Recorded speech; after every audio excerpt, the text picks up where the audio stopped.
Hi, Dr. Lou Pulsver here to talk at some length about avoiding player elimination in game designs. Now, this was not a problem traditionally. Player elimination is common in traditional games and no one seemed to mind. So Monopoly, Risk, Diplomacy, players are gradually eliminated until only one is left. In Diplomacy, it's until one player controls half the board, with the idea that the rest of them don't have a chance, but by then several players have been eliminated. Now in race games like Pachisi, Backgammon, and others, you don't usually have player elimination, nor do you in card games. But in board games it was not unusual. Now, of course, I'm talking about games there that have more than two players. In two-player games, player elimination just means the game is over, as in checkers or chess more or less. So that's not a problem either. And most traditional games, especially classic games before the era of commercial games, are just two-player games. They're not games for more than two players. It's also not been a problem in video games. In the arcade game era, games were made with the idea that the player would be eliminated fairly quickly so that he would put in more money to play again. And when single-player games became common in the household, players were able to save the game, and so they just go back to their save and play again. No problem if they got eliminated. Or they were allowed to respawn more or less infinitely, or both. In massively multiplayer online games, players are allowed to respawn with little or no permanent harm.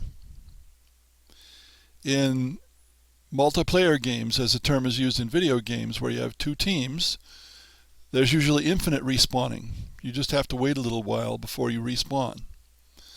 So no one is eliminated before game end in any of these games. However, this is a problem in tabletop games.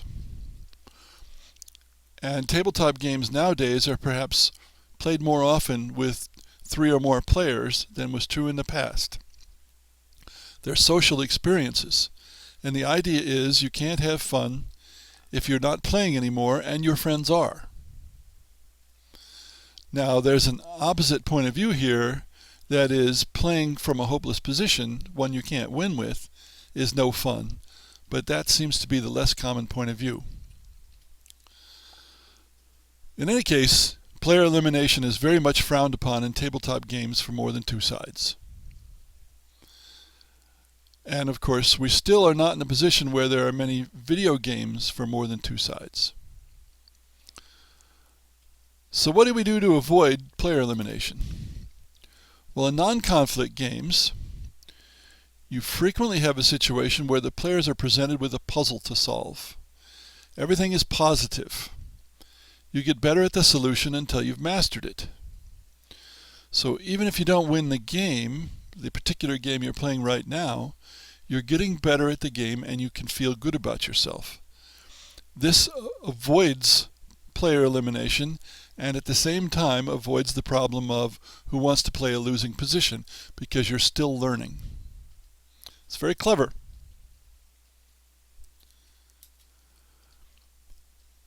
But what about that playing a losing position? Well, in these kinds of non-conflict games, there's often a catch-up mechanism so that a player can mess up for half of a game or even 2/3 of a game and still have a significant chance to win. Not as good a chance as somebody else who's been paying attention and doing their best, but still a significant chance to win. And this partly goes back to the roots of many of those games as family games on steroids, as they're called. Typically in such games, the values and the rewards escalate as the game progresses.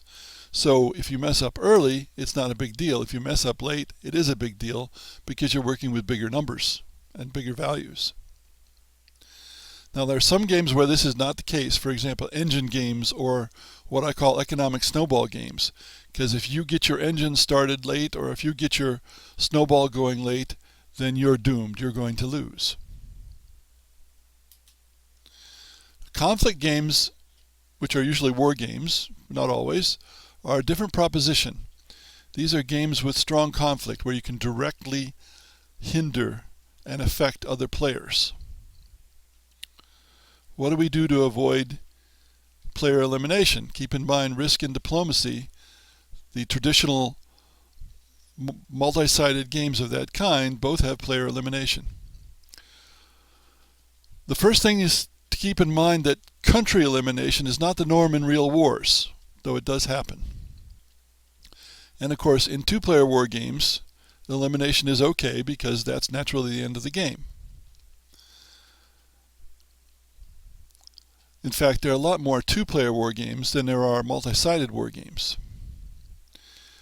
Now, to go back to video games a moment, you can have multi-sided video games, but typically it's one player and many computer opponents. Well, nobody cares if computer opponents are eliminated. Nobody feels bad about it. And if the player is eliminated, the game is over. So what you have in effect is a two-player game. So how do you avoid elimination in conflict games, player elimination? The obvious way is to end the game before anybody can be eliminated. This usually means a game with victory points where you play to a certain number of points, or a turn-limited game, you play a certain number of turns, and sometimes both. And if not turn limits, it could be time limits. Either way, the game usually ends before someone is eliminated. Every once in a while, someone really messes up and they get eliminated, but they've probably done so badly that they don't mind getting out of there.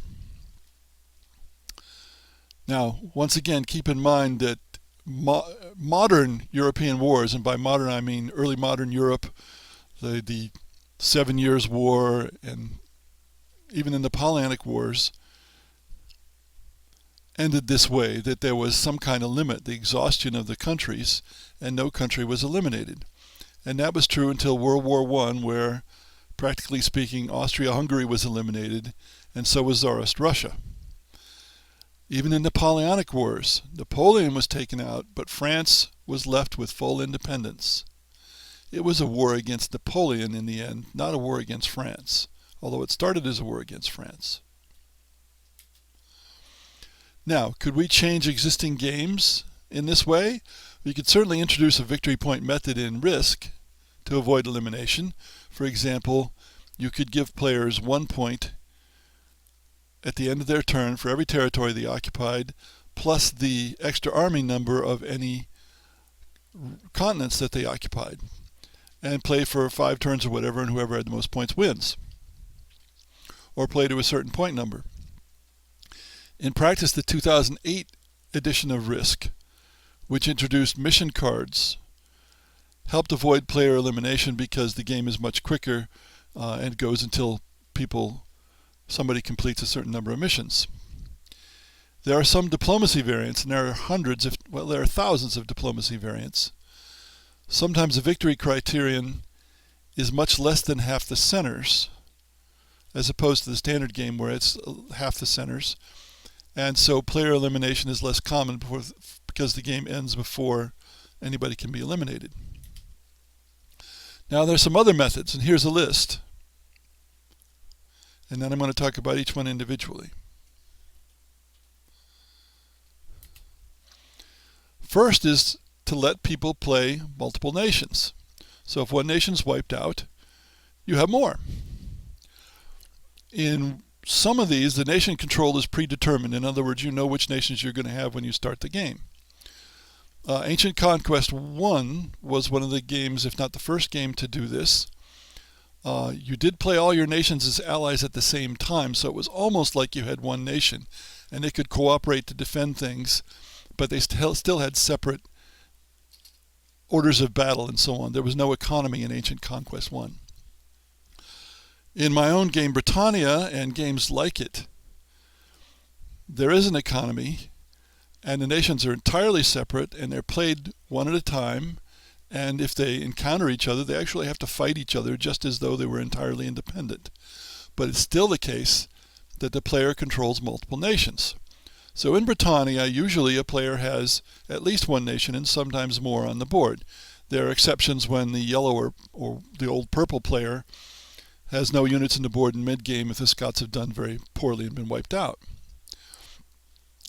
Now, as opposed to predetermined nation control, we have games where it's the rise and fall of empires, and which empires you have are not predetermined.